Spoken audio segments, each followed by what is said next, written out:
Hey guys, welcome to Tutorial Guru. Today we'll be learning how to rename a folder in Picsart, and now let's dive right in. Now to rename a folder in your Picsart app, first open up your Picsart app on your phone as I've already opened it.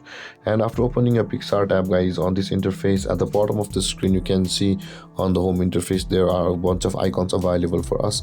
Tap on the folder icon at the bottom right corner of the screen, just beside the plus icon you can see. Tap on it, and then you'll land over here where all of your folders which you had created in the past will be over here. Now in order to rename a folder on Picsart, simply tap and hold on the folder which you want to rename and this panel will appear.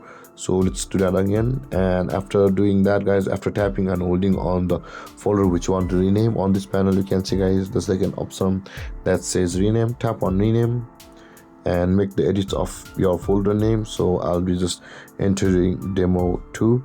So and then tap on the rename button over here, and with that being done guys, the folder name is changed over here.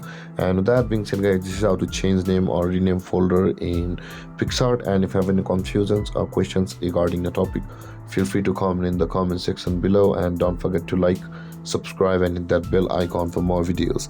Thank you for watching guys. Peace.